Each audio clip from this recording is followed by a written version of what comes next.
Welcome, dreamer. Tonight, we journey to a realm wrapped in mist and myth. A place whispered of in ancient tales, where the petals never fall far from memory. This is the Forbidden Lands of Yomi, the shadowed world of spirits in Japanese mythology.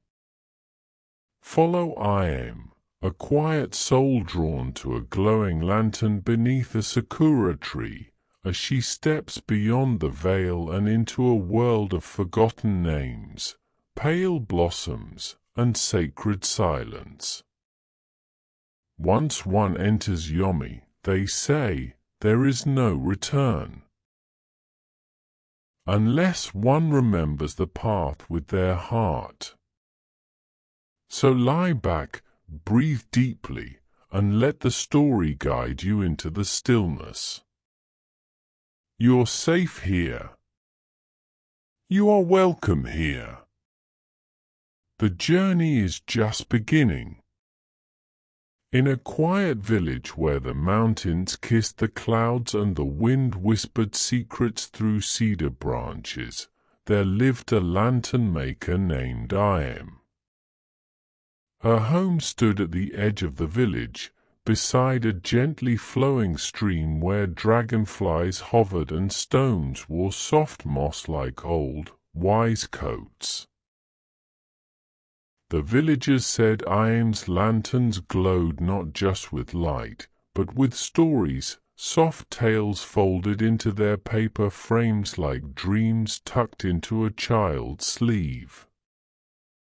She crafted them with delicate care, painting each one with scenes from myths and memories, cranes in flight over golden fields, kitsune slipping through moonlit forests, children laughing beneath summer stars.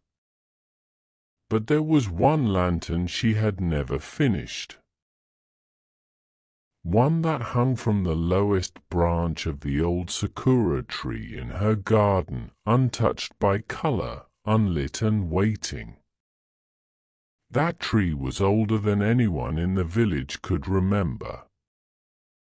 Its bark was silver-gray and dappled with moss, and its blossoms, when they fell, never scattered. They drifted slowly, deliberately, as if each petal were a message from a gentler world. Ayame had placed the unfinished lantern beneath it many years ago. It was the first she ever made, its paper pale and smooth, its red cord still tied in a perfect knot.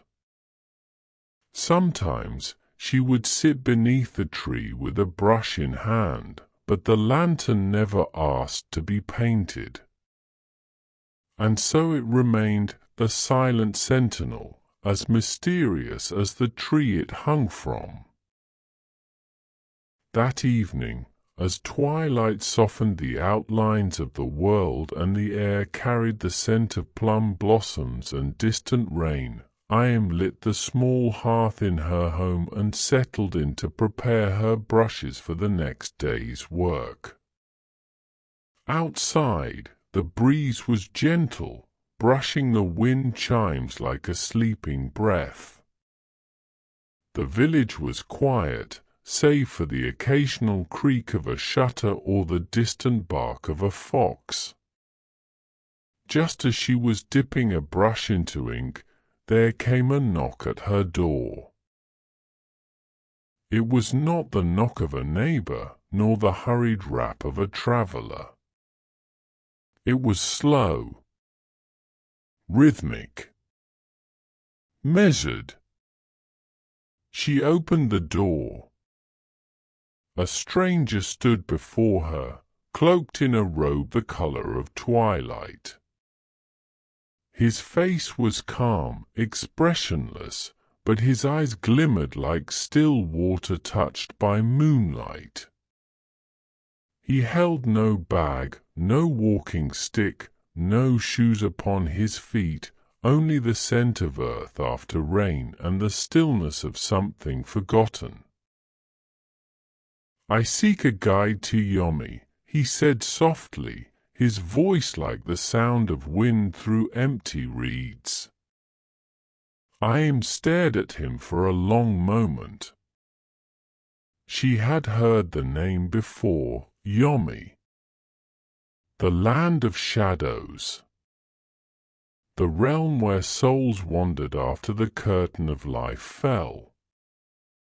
It was a place wrapped in silence, wrapped in time. A place where mortals did not belong. "You've come to the wrong place," she whispered. The stranger inclined his head. "You carry the light." Before she could answer, a breeze rustled the garden. The blossoms of the sakura tree stirred, and the unpainted lantern swayed gently, its red cord catching the light of the fading sun. Ayame turned to look. The lantern, so long untouched, was glowing. Not with the golden flicker of flame, but with a pale, bluish light, soft and rhythmic, like the tide under a ghost moon. She stepped out into the garden, her slippers brushing the dew from the grass. The stranger followed in silence. As she reached the tree, the lantern's glow brightened, casting a circle of light onto the ground. There, beneath the falling petals, a path had appeared, one that had never been there before. A narrow trail of pale stone led away from her garden, winding into the mist that gathered at the base of the hills. Ayame's breath caught. The air tasted different now, cooler, quieter. The world around her seemed to hush. "Why me?" she asked without turning. The stranger's voice was as soft as dusk. "Because you remember what others forget. Because you listen to the silence." She looked down at her hands, once steady from years of work, now trembling slightly. And yet, in her heart, there was no fear. Only a strange, aching curiosity, like the feeling just before waking from a dream you wish to finish. She reached up and took the lantern from the branch. It was warm, familiar, as if it had always waited for her. The path beckoned. And so, with her lantern glowing softly and the stranger walking at her side, Ayame stepped into the mist, leaving behind the world of sunlit streets and river stones. As the gate of night closed quietly behind her, the petals of the sakura tree fell one by one, slow and silent, as if in farewell. Far above, the moon rose, silver and watchful. The journey to Yomi had begun. The mist curled gently around Ayame's ankles as she stepped forward, her lantern casting a sphere of soft, pale light that floated just ahead, revealing the path stone by stone. With each step, the world behind her faded, first the garden, then the village rooftops, then even the sound of the stream that had always murmured behind her home. All that remained was the hush of the unseen and the rhythm of her breath.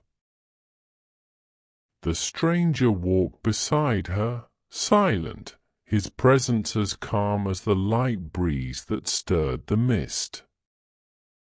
The path descended slowly, winding between moss-covered stones and trees whose branches arched overhead like folded wings. The leaves glowed with a faint blue shimmer, as if lit from within, and the air carried a scent Ayame could not name, like moonlight steeped in memory. After what felt like both an hour and a lifetime, they reached the edge of a vast river. It stretched before them like a mirror of obsidian, still and dark, untouched by wind or current. There was no shore on the other side, only the shimmer of fog and the faint, glimmering outline of a distant gate. "This," the stranger said at last, his voice low and measured, "is the river of forgotten names." Ayame stepped closer to the edge. The water did not ripple. Her reflection did not appear. And yet she felt its weight, as if it carried not just water, but stories. Lost words. Echoes of lives unlived. A boat waited at the bank. It was carved from dark wood, smooth and without ornament, its surface damp with dew. At its stern stood a figure cloaked in reeds, face hidden by a veil of woven threads. The boatman held no paddle. Ayame hesitated. "What happens if I step inside?" she asked. "You will remember things you've lost," the stranger replied. "And you will hear what others have forgotten. But say nothing. Drink nothing. Only listen." The lantern in her hand flickered, not with fear, but as if to say, "You are ready." She stepped aboard. The boatman raised an unseen hand. Without a sound, the vessel drifted away from the bank, guided by some unseen current. The mist parted only as far as the lantern's light could reach, which now pulsed like a heartbeat. Then the river began to speak. It was not speech in the usual sense. No voices rose above the water.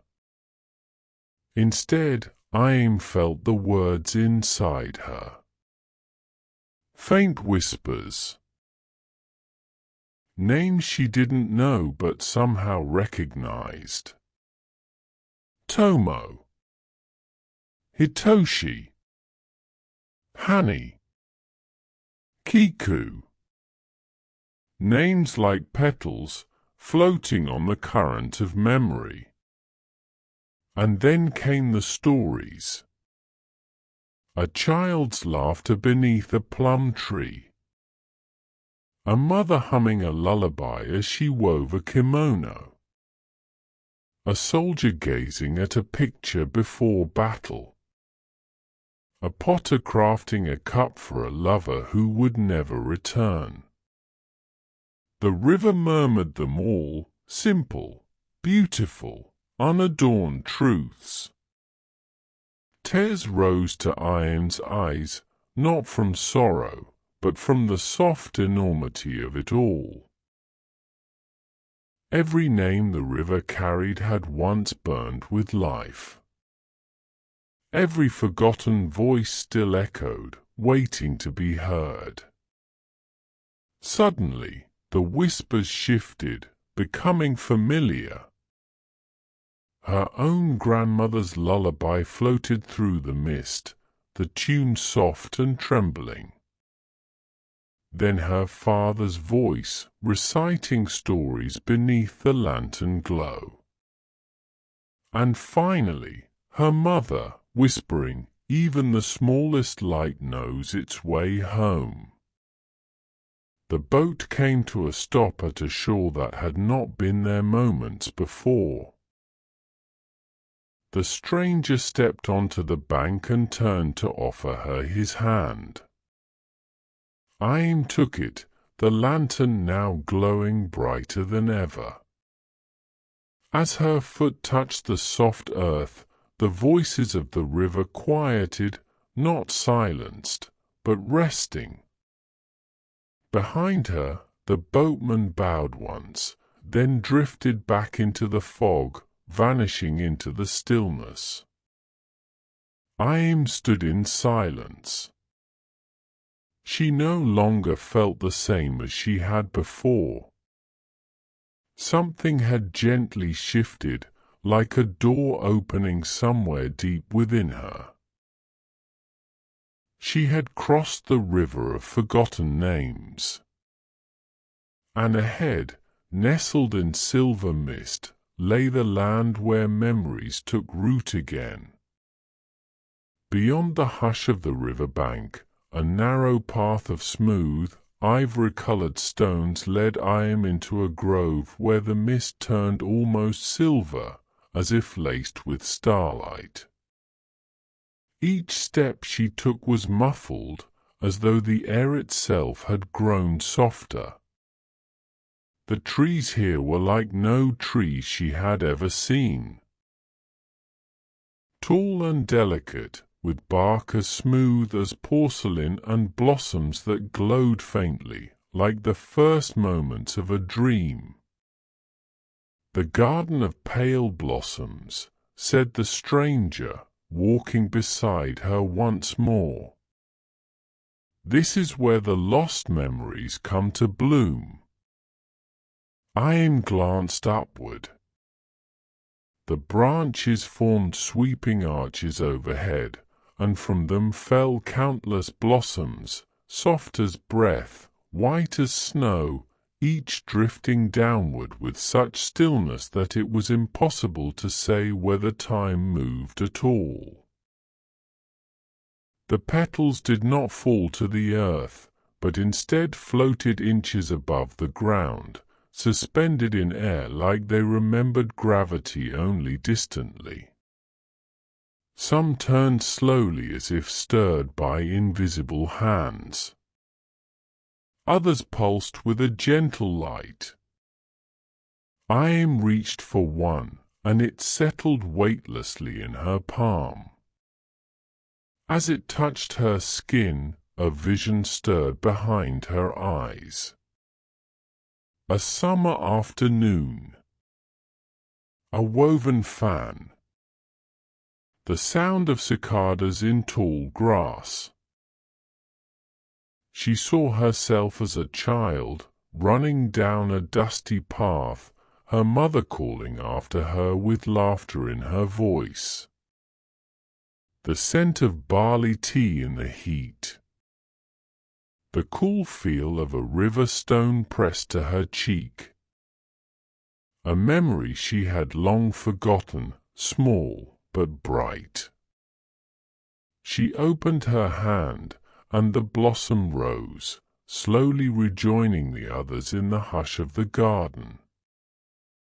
"These petals are memories," the stranger explained.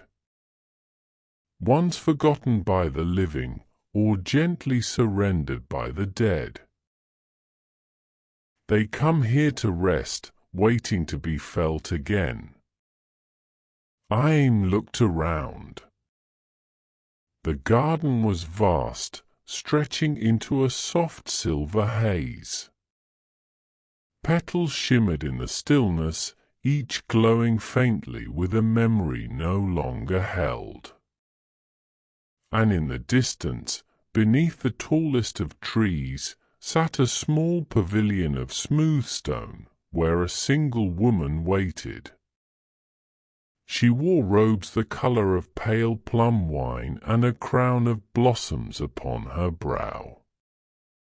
Her face was kind, ancient, untroubled by time. As Ayame approached, the woman looked up with eyes that held both sorrow and serenity. "You carry the lantern," she said, bowing slightly. Ayame returned the bow. "Yes, but I don't know why." The woman gestured for her to sit. "Because you remember with your hands. You listen when others rush past. And because some lights are not meant to stay in the world of the living or the dead, but to move between them." Ayame sat, and the petals continued to fall around them like silent snow. The woman placed a blossom in Ayame's hand. This one was colder, tinged with a faint, silvery sadness.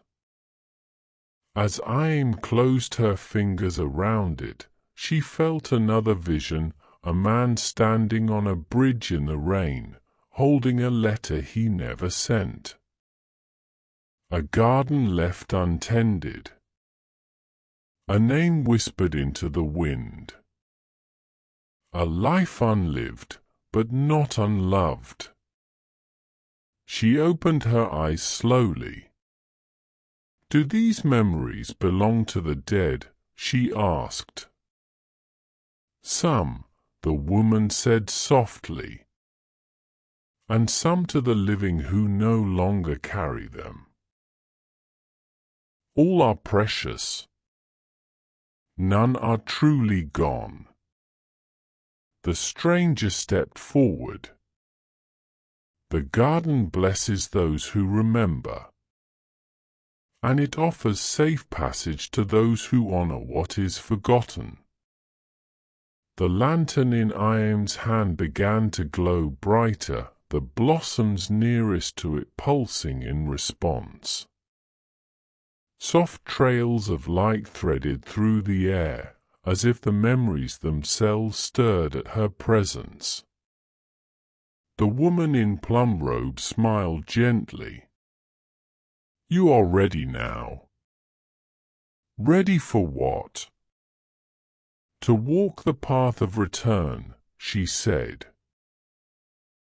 "Few are given this chance. But the lantern has chosen, and it will guide you through the gate of glistening stone." Ayame stood, her heart quiet but certain. The garden whispered behind her, and as she turned to follow the stranger once more, the petals parted like a curtain of silk, revealing the path ahead. She carried the memory of falling blossoms with her. And the lantern, now glowing like a tiny moon in her palm, cast its light into the veil of mist where the living and the lost might meet again. The air grew quieter as Ayame followed the stranger beyond the garden of pale blossoms. Even the breath of the mist seemed to still, hanging in silvery folds around their feet. The path curved upward now, winding gently through a field of tall, white grasses that shimmered with dew though there was no sun above to cast light. Her lantern glowed steadily in her hand, its light no longer a circle, but an aura, a living pulse that reached out before her like the memory of warmth. "Are we close?" she asked softly. The stranger nodded. "Closer than we've ever been." Ahead, rising from the mist like an island from the sea, stood a great stone gate. It was unlike any gate Ayame had ever seen. There were no doors, no hinges, no barriers. Only two towering pillars of luminous stone, etched with runes too old to name, and between them a space where the mist did not pass. The gate of glistening stone shimmered as though it were made of moonlight woven into marble. Tiny streams of silver ran across its surface like rain that never fell. And as Ayame approached, she could feel a deep quiet emanating from it, not silence, but a stillness so vast it felt alive. "This is the threshold," the stranger said, coming to a stop. "Beyond it lies the true land of Yomi, the place of still spirits, of memory made whole." Ayame stood before the gate and felt something stir inside her, not fear, but a kind of reverence. She turned to the stranger. "What will I find there?" "Only what you carry with you," he replied. "What has been lost? What still waits? What longs to return?" As she looked at the stone, faint shapes began to move across its surface. Faces in profile, waves cresting and falling, lanterns drifting across dark water. The stone was not solid. It breathed. The woman from the garden had spoken of a path of return. But this gate, it felt like something else entirely. Not a return, but a revelation. She stepped closer, the lantern in her hand trembling ever so slightly. Suddenly, a voice, soft as falling mist, drifted from the space between the pillars. "Name yourself, and be still." The words did not come from the stranger, nor from behind the gate. They echoed from within Ayame's chest, as though something ancient in her was being asked to rise. She stood in silence. And then she spoke, not with her voice, but with her heart. "I am Ayame, daughter of 1,000 dreams. I carry the light of memory. I have listened. I have remembered. And I come not to pass through, but to witness." The light in the lantern flared, not in brightness, but in depth. The glow became a spiral, a reflection of all the memories she had seen, the names in the river, the petals in the garden, the voices long forgotten. They swirled around her in warm silence. The space between the stones shimmered. And then, gently, it opened, not outward like a door, but inward, like the surface of water parting for a swimmer. The stranger stepped back, bowing his head. "You may go on," he said. "I cannot follow." She turned to him. "Will I return?" He smiled faintly. "You are already returning, in ways neither of us yet understand." Ayame nodded and stepped forward. The mist parted, the air deepened, and the gate embraced her like a dream remembered just before waking. For a moment, all was light. Not bright, not blinding, but whole. And then she was through. She stood now at the edge of something vast, not a city nor a land, but a feeling like the space between breaths or the hush before the first snowfall. Shapes moved gently through the silver mist. Spirits, not lost, but resting. Some bowed. Some passed by in silence. Others paused, as though recognizing something in her lantern's glow. Ayame walked on. She had crossed the gate of glistening stone, and in doing so, she had stepped beyond forgetting. The realm beyond the gate of glistening stone was unlike anything Ayame could have imagined. There were no roads, no walls, no sky, only endless folds of soft silver mist, touched by shifting hues that were neither light nor shadow, but something older, like the breath of the world itself. Here, time did not move forward or backward. It simply listened. Ayame walked among spirits who bore no faces, only echoes of lives once lived. Some passed silently, clothed in the memory of song or rain. Others paused to touch the edge of her lantern's light, and in that soft glow, fragments stirred, footsteps in wet grass, a child's laugh, the scent of plum blossoms at dusk. The lantern pulsed steadily in her hand, no longer needing to guide her but seeming to speak, in its quiet way, to those who had long forgotten how to hear. She came upon a quiet glade, where the mist was thinner and the stillness deeper.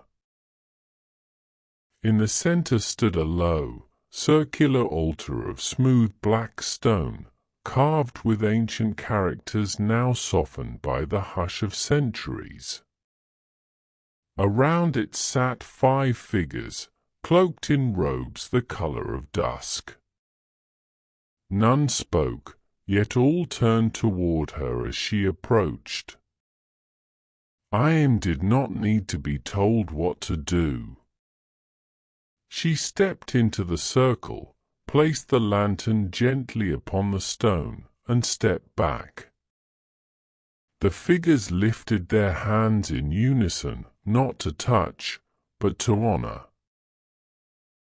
From the lantern rose a gentle light, spiraling upward like smoke.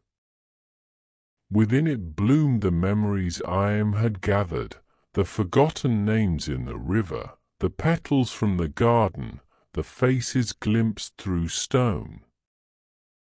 One by one, the spirits in the glade turned toward the light, and as it touched them, they softened, becoming clearer, fuller, more whole. And then, with no sound, the lantern dimmed. Its light had been given back. The 5 figures stood, bowed deeply to Ayame, and vanished into the mist. Only the stranger remained. He stepped forward, his form flickering faintly, as if he too had grown lighter. "You have done what few remember how to do," he said softly. "You listened. You remembered. You returned the light not to the living, but to the forgotten." Ayame looked at the now silent lantern on the stone. "Is this where I stay?" He shook his head. "This is where you choose." As he spoke, the mist behind him parted, and there stood the gate once more. But now it shimmered in a new light, touched by gold, as if dawn had dared to rise in this land of stillness. "You may pass back through," he said, "but you will not be the same." Ayame stepped toward the gate. Her heart was quiet, like a lake before morning. She turned once more to the stranger. "Who are you?" she asked. He smiled, his eyes reflecting the memory of starlight. "A guide. A shadow. Perhaps. Something you once dreamed of." And then he was gone. Ayame stepped through the gate. At first there was nothing, only the sensation of falling gently upward, as though she had become a feather drifting in reverse. Then the mist gave way to darkness, and the darkness to dim firelight, and the firelight to the creak of wind in cherry branches. She opened her eyes. She was beneath the sakura tree. It was night. The lantern still sat beside her, cool and silent. The blossoms overhead had ceased to fall, and the village lay quiet in the distance, as if holding its breath. Ayame rose slowly, her limbs wrapped in the peace of a forgotten dream. She held the lantern in her hands, not glowing, but warm. And in her chest a memory stirred, not of Yomi, nor the garden, nor even the gate, but of listening, and of remembering. She walked home along the quiet path, the scent of cherry blossoms in the air. She would speak no word of her journey. But each time she lit the lantern, its soft flame would carry more than light, it would carry memory. Echoes. Grace. And somewhere beyond the veil of this world and the next, a garden would bloom just slightly brighter. Because someone had remembered. Because the lantern had returned.